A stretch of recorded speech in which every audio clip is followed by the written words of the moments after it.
Nascido em Recife, criado no Rio de Janeiro, amado e odiado em todo o Brasil. A vida de Nelson Rodrigues é uma sucessão de polêmicas, lutas e escândalos. Por muito tempo, o autor carregou a fama de depravado, tarado e infame, e intercalou períodos de grande popularidade com outros de quase esquecimento. Mas hoje é unanimemente considerado o maior dramaturgo do país e o precursor do teatro moderno aqui no Brasil. Foram 17 peças em 41 anos como dramaturgo. Espetáculos em que o autor se dedicou a provocar o público e a exorcizar os monstros da nossa consciência. Toda a minha obra teatral foi escrita no fim do dia e quando eu já estava absolutamente estourado. Apesar disso, fazendo das tripas coração, eu ia escrevendo as minhas peças, os meus romances, os meus folhetins. Olá, seja bem-vindo ao Artefato e hoje nós vamos relembrar a importância de Nelson Rodrigues para o teatro brasileiro. E como Nelson tem uma ampla produção, tanto no teatro quanto no jornalismo, nós realizaremos 2 programas sobre esse escritor. E para falar hoje especificamente sobre o trabalho de Nelson Rodrigues no teatro, nós recebemos aqui o professor Marcelo Bulhões. Marcelo, muito obrigado pela sua presença aqui com a gente no programa. Obrigado, William. Então, vamos conhecer um pouco mais sobre o Bulhões. De modo geral, o teatro é uma coisa que a gente associa apenas à montagem, a ir ao teatro, a ver um espetáculo montado no palco. Nelson é um grande poeta, o Manuel Bandeira dizia que ele é o maior poeta dramatúrgico brasileiro. Então, a obra do Nelson sobrevive, subsiste como um texto. A obra de teatro dele reverbera, recua na obra de jornalista, de cronista esportivo, de cronista do cotidiano. Então se trata de uma obra muito especial e muito coesa, muito carregada de características reconhecíveis. É um texto maravilhoso, é um texto fascinante que eu recomendo para todo mundo que gosta de boa literatura. Além do Bulhões, o programa de hoje também conta com a participação super especial do escritor Rui Castro. O Rui é o biógrafo oficial do Nelson Rodrigues aqui no Brasil e registrou a vida do autor no livro O Anjo Pornográfico. A nossa produtora e repórter Juliana Ramos bateu um papo super interessante com o Rui Castro em São Paulo e a gente também vai conferir ao longo do programa várias participações do Rui. Então vamos aproveitar e conhecê-lo também. Olha, eu poderia dizer tranquilamente que eu nasci para fazer essa biografia e que eu teria que fazer essa biografia inevitavelmente, porque a minha vida está acoplada desde os meus 4 anos e meio ao Nelson Rodrigues. Eu aprendi a ler lendo as colunas de Nelson Rodrigues no jornal Última Hora, a coluna Vida Como Ela É, no colo da minha mãe. Bom, Bulhões, nós começamos o programa já até falando bastante sobre a importância do Nelson para o teatro brasileiro, de que ele é escolhido até por unanimidade como o autor mais relevante do nosso teatro, e o Nelson costumava dizer que a unanimidade é burra. Nesse caso, ela é realmente burra ou o Nelson realmente é o melhor autor do nosso teatro? De fato, o Nelson é o maior dramaturgo brasileiro. A unanimidade, nesse caso, entre os críticos não é burra porque ela foi fruto de um longo processo. O Nelson foi combatido por grandes críticos até durante a década de 40, a década de 50, e com o passar dos anos ele é reconhecido como uma grande força do texto dramatúrgico brasileiro e talvez da América Latina do século XX. O Nelson era um provocador, ele era um polemista, então nós devemos tomar o Nelson às vezes como uma espécie de personagem que ele criava. Né? Essa é uma das frases dele, a unanimidade é burra, suas mulheres gostam de apanhar, não, suas normais, ele dizia. Como um polemista, ele era um agitador cultural.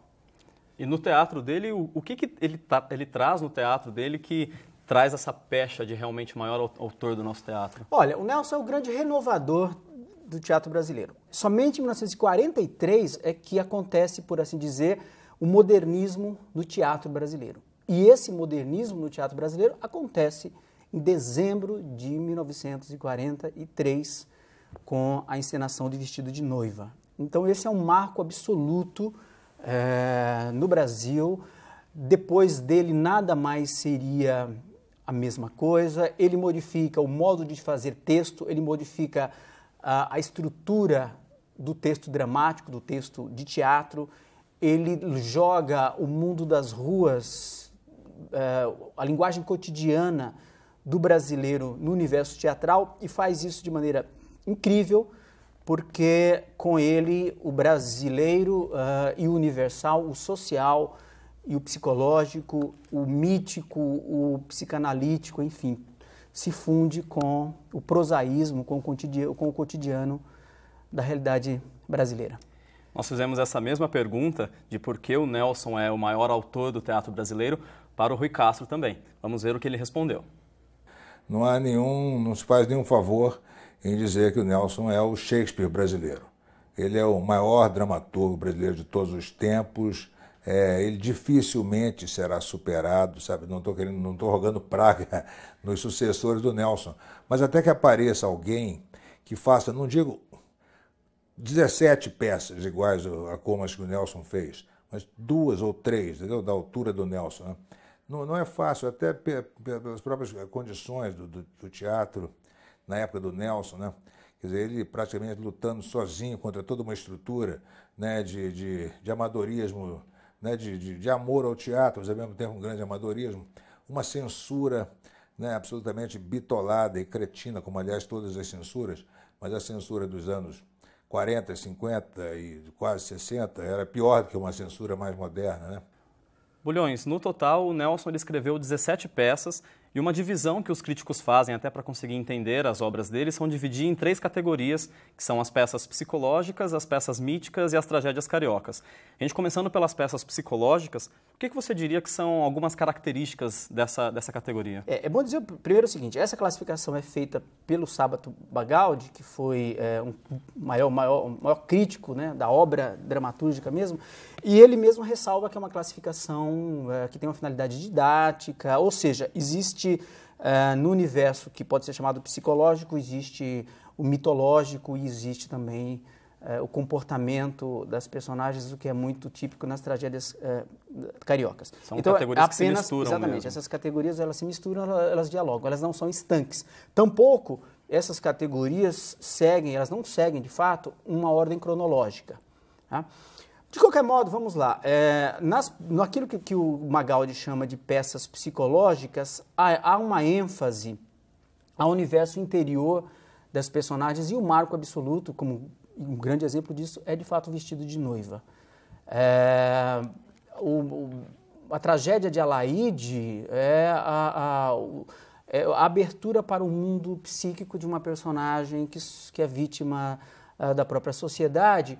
Mas neste momento, quer dizer, o que seria o meramente social, atinge o psiquismo mais profundo, o inconsciente. Né? Mas o inconsciente individual.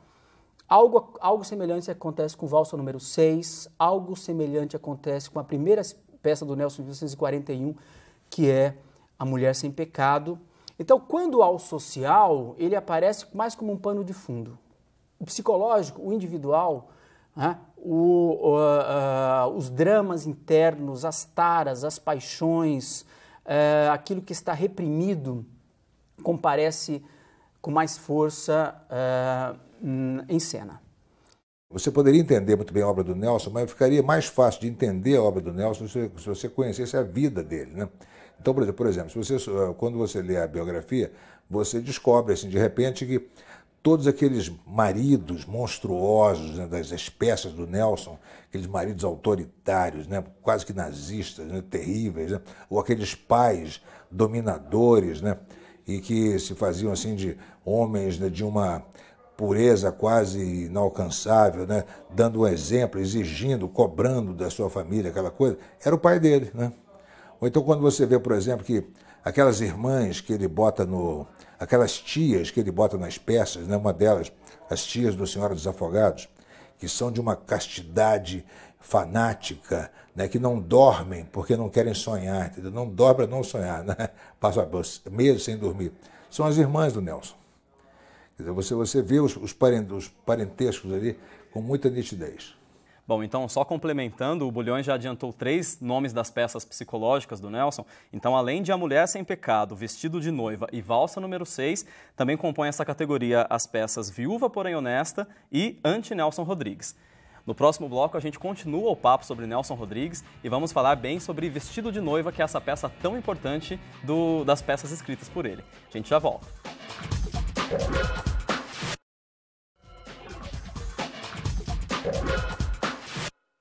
Estamos de volta com o Artefato e hoje nós falamos sobre o trabalho do autor Nelson Rodrigues no teatro. Aqui comigo está o professor da Unesp, Marcelo Bulhões.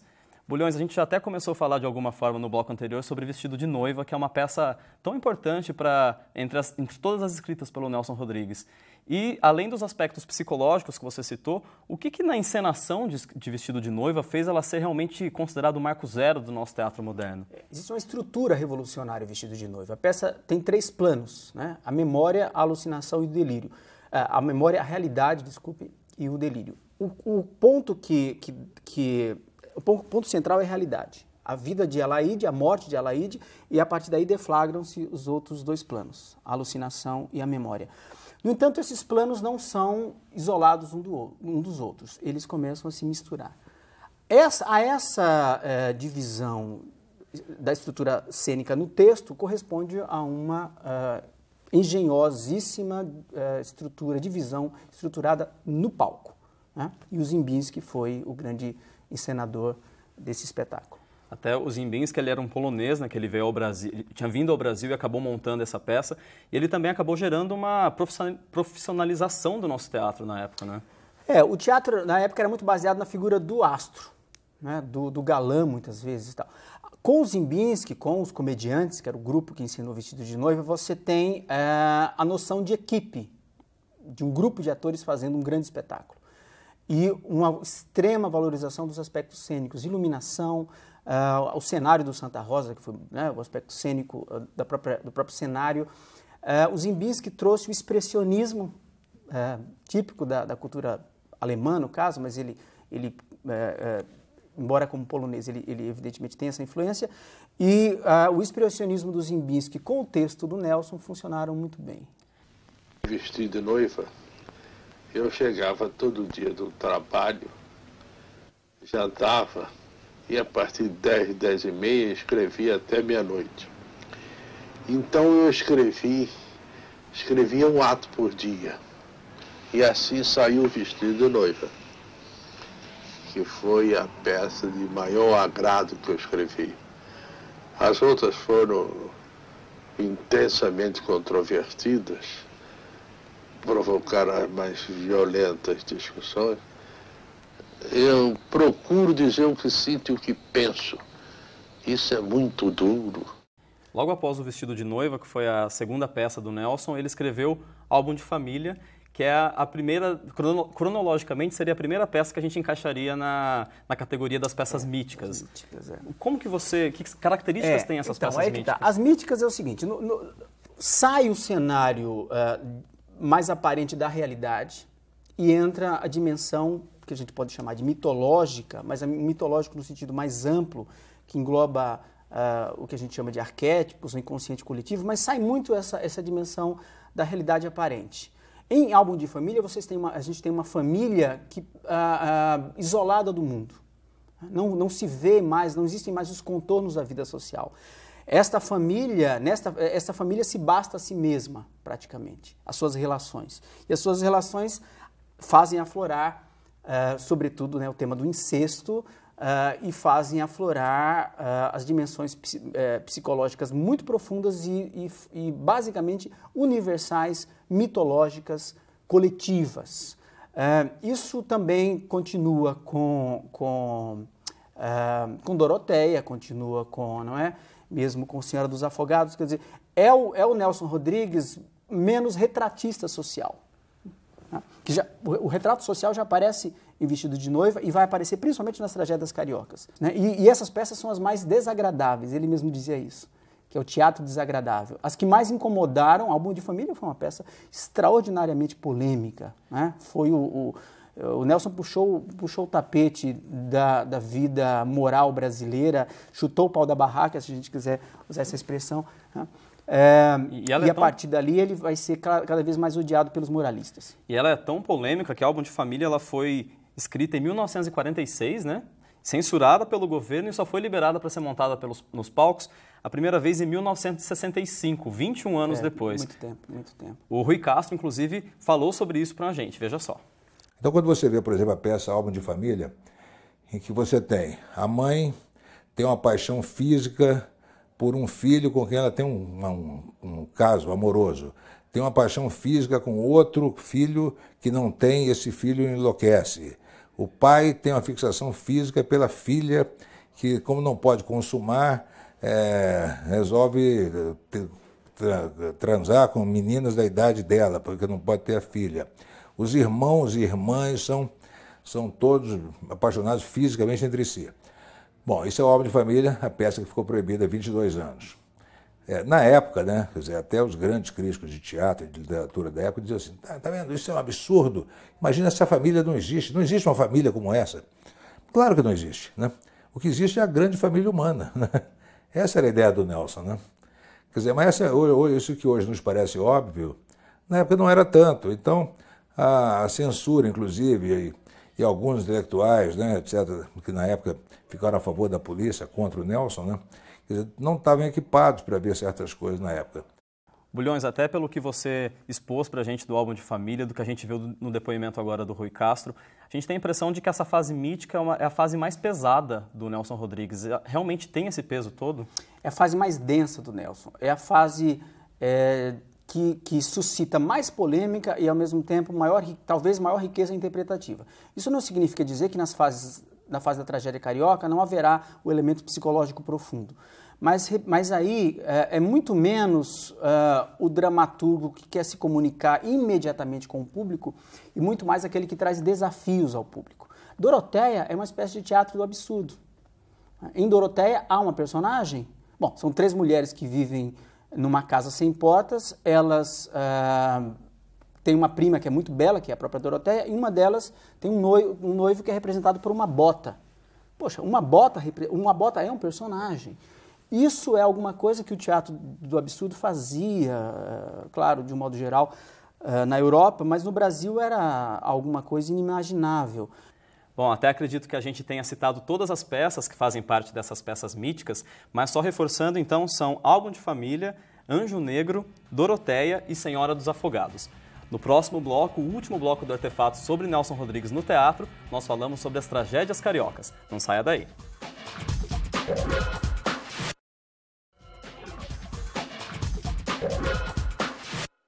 Olá, o Artefato sobre Nelson Rodrigues no teatro está de volta e hoje nós recebemos aqui o professor da Unesp, Marcelo Bulhões.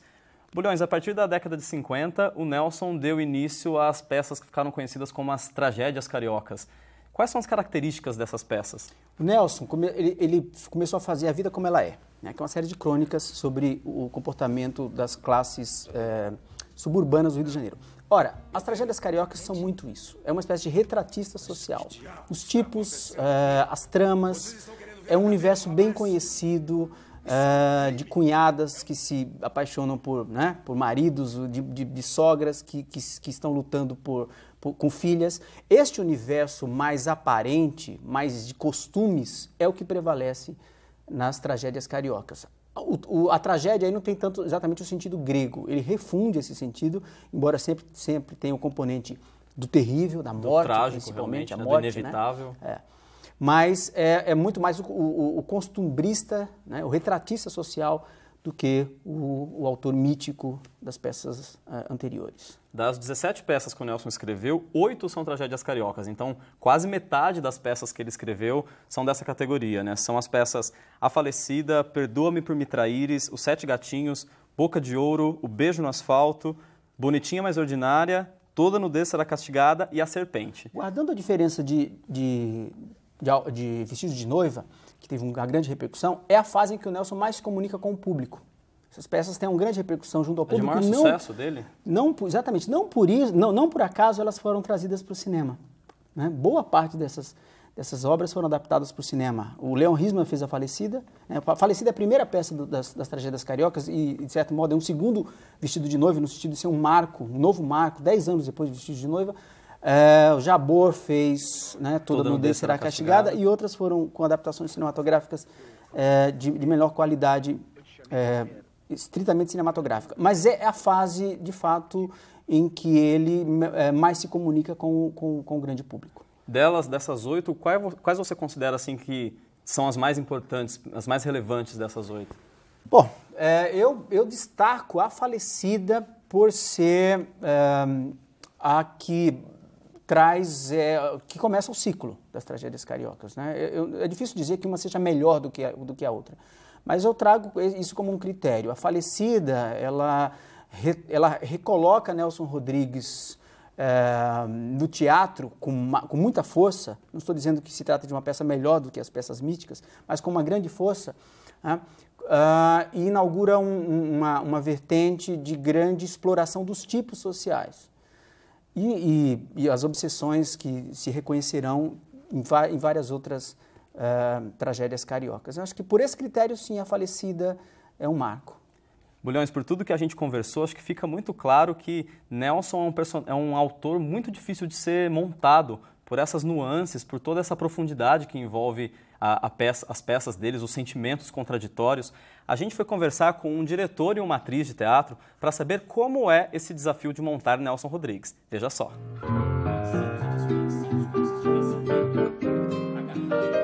O Nelson, ele tem um texto pronto para uma atriz. Você tem só que entender o texto dele. Isso aí você leva, quer dizer, você que eu estou falando, eu levei um pouquinho de tempo, porque, por exemplo, no texto dele ele tem umas pausas. Foi, não, tua sogra, sabe? Então, para você pegar essa inflexão, que eu diria mais inflexão, essas pausas, você tem que entrar um pouco na história, entender a cabeça dele, porque ele tem uma linguagem popular muito grande, mas um texto muito denso. Olha, eu trabalho com Nelson Rodrigues desde o tempo da universidade, ou seja, já mais da metade da vida, mais de 20 anos. O que eu digo é que eu trabalho com Nelson Rodrigues com uma medida econômica. Isso me visa economizar em psicanálise. Aquilo que eu gastaria com um terapeuta, eu acabo economizando ao montar as peças. As peças funcionam como uma forma de psicodrama, onde eu acabo espelhando, enfim, as minhas sombras, as minhas maldições, e saio um pouco melhor desse processo. Na verdade, eu acho que tem um quê de remédio por trás do lidar com Nelson Rodrigues. Uma atriz fazer Nelson Rodrigues, na época que eu fiz, tem que requerer muita coragem para começar. Tem que ter muita coragem e muita desprendimento, muita vontade realmente de se jogar naquele texto dele duro, profundo. Mexer com as sombras não é algo tão agradável, né? O importante é quando a gente compreende e consegue sublimá-las. E o Nelson, ele traz um universo muito pesado, muito contraditório. O Nelson é um poço de idiosincrasias, de contradições contínuas e eternas. Bulhões, de um modo geral, o Nelson ele sempre foi visto muito com maus olhos pela sociedade, né? Tanto essa fama que a gente comentou no começo do programa de tarado, de infame. Como que começou a mudar a visão da sociedade sobre o Nelson Rodrigues? Bem, isso se deu com uma mudança lenta, não é? Até a década de 70, o Nelson foi muito odiado pela esquerda. Até hoje ele é odiado por alguns remanescentes, digamos assim, da esquerda. Mas até a década de 70 ele foi muito odiado pela esquerda e pelas feministas. Na década de 40 e na década de 30, toda a moralidade cristã, católica brasileira não poderia suportar o Nelson. Incesto, o adultério, os temas sexuais, tudo isso trazido, escancarado com a força com que ele fazia, levava de fato uma sociedade moralista como a brasileira a odiar o Nelson. Foram 37 anos, né, em que a obra do Nelson conviveu com ele. E ele era uma figura muito discutida, né, e muito polêmica, muito brigona, muito corajosa, né, quer dizer, uma figura assim, realmente. Quer dizer, a presença do Nelson era uma coisa tão... ocupava tanto espaço, na verdade, que talvez prejudicasse o entendimento, a compreensão fria da obra dele. Se ele fosse acusado de alguma coisa, de reacionário, de tarado, o que fosse, ele assumia imediatamente essa acusação, né, e se promovia com essa acusação, né. É insuficiente taxar o Nelson de amoral, de imoral, de reacionário. Absolutamente insuficiente. Bulhões, a gente ainda teria tanto para falar sobre o Nelson, porque é tanta riqueza nessas 17 obras que ele escreveu para os palcos, mas infelizmente o nosso tempo já encerrou. Então eu queria muito agradecer a sua presença nesse primeiro programa sobre o Nelson e esperar a continuação desse programa. E que as pessoas leiam o Nelson, né? Que aproveitem esse bate-papo para ler Nelson. Para ler o Nelson. Além do Bulhões, também gostaria de agradecer ao escritor Rui Castro, que colaborou com a nossa equipe. Mas, se você está pensando que acabou aqui o nosso programa sobre Nelson Rodrigues, ainda não acabou, não. Na semana que vem, a gente continua falando sobre um outro aspecto do Nelson, agora sobre o seu aspecto jornalista e romancista. Nessa semana, até lá, você pode participar do nosso programa pelas redes sociais e também pelo nosso portal. Envie suas sugestões e comentários para a nossa equipe. Até a semana que vem. Eu acho que os cretinos contemporâneos e os cretinos do futuro se equivalem. Portanto, a posteridade não me interessa em nada. Se eu tiver de ser esquecido, e creio que vou ser esquecido, digo sem charme que morto esquecido é o único que realmente descansa em paz.